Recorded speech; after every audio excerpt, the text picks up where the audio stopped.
This is the Grevil F, Pinarello's brand new road bike, a bike they say is devoted to pure performance with its unmistakable Pinarello design.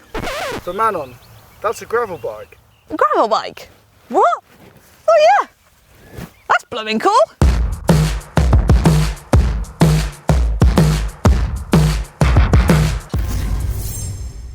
In case you couldn't tell, because of my incredible acting skills, yes, I do know this is a gravel bike. It certainly is an impressive bit of kit. So in this video, I'm going to take you for a ride and tell you everything you need to know about this bike.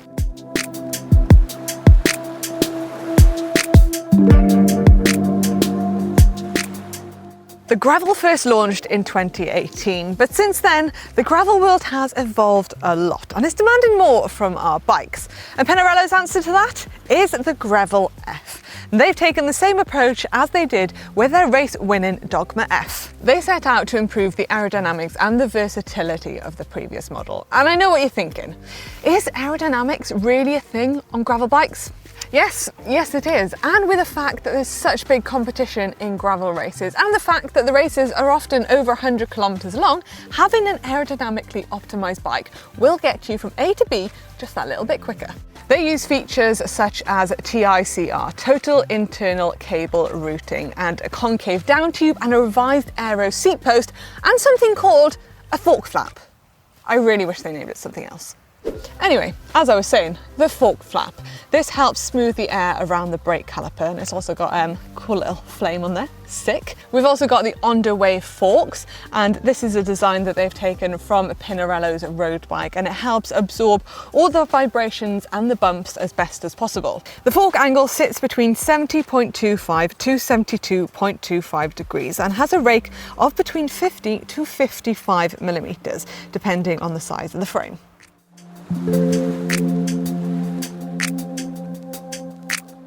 Now onto the rear of the bike, and we have quite a few details to talk about here, tyre clearance being one of the big ones, but we'll get onto that in a minute. The frame uses an asymmetrical design. This means that if you were to split the bike down the middle, each side would not be a mirror image. And this is a design that Pinarello have refined over the years to account for the fact that the forces you exert as you sprint out of corners or from the start line are not symmetrical. Now, although the rear triangles look very different, they are in fact very similar dimensions. The difference is that the drive side is rotated forward, meaning that the seat stays and the seat tube meet lower down. This is also the same for the chainstay and the bottom bracket. Pinarello say this helps absorb the energy from the rear axle equally as you blast over the bumpiest of tracks. But this also means that the forces placed on the seat tube are spread over a larger area, putting less stress on that part of the frame. Those lower chainstays too are also close to Q factor of a road bike, which is a good thing. Depending on what size frame you go for, there are 6 to choose one, and each one uses specific geometry, fork rake and tube sizing. And this ensures that the handling characteristics and performance is the same throughout all the frame sizes.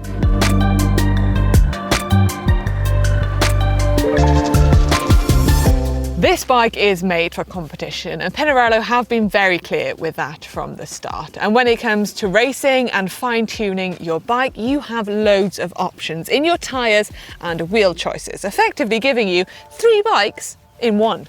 Your options are a 700C wheel with road tyres from 25mm upwards. You could also go for a 700C wheel with gravel or XC tyres up to 50mm. And then if you use a smaller 650B wheel, you could fit up to 2.1 inch mountain bike tyres on there.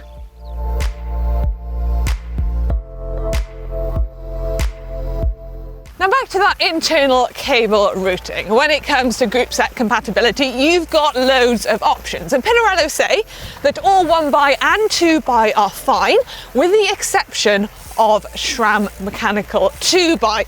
Now I know internal cable routing can be a little bit of a faff, but you can't argue with how neat and tidy it looks. And also tucked away, nice, neat and tidy, is the seat post clamp located in front of the seat post rather than behind it, where it just got full of mud, grit and well, gravel, I guess.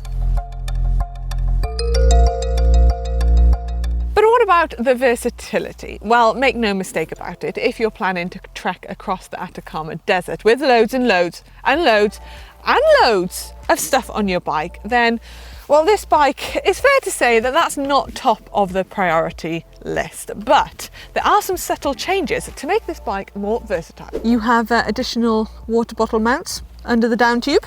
Those internal cables won't be in the way when you try and fit your frame bag or your bar bag. And you have a super wide choice when it comes to tyres and wheels.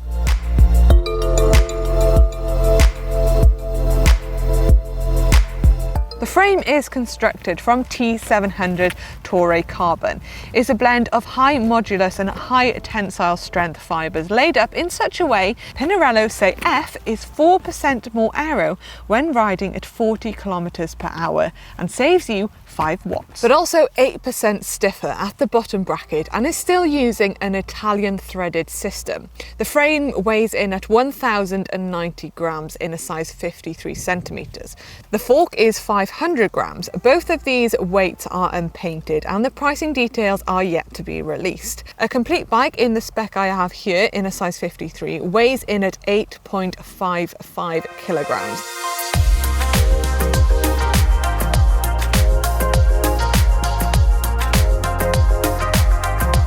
I have to say, the champagne colourway I'm riding now, with its satin finish, really does look the business. But there are 2 other colour options available. You've got the Iceland Black and the Radiant Aura. There will be limited availability to start with the only option available with a Campag car, but there will be more options coming in September. So that's all you need to know to be up to speed with a brand new Grevil F. I hope you enjoyed taking a closer look at this bike with me, but I'm keen to know what you all think of it. So let me know down in that comment section below. And when you're down there, make sure to give it a big thumbs up.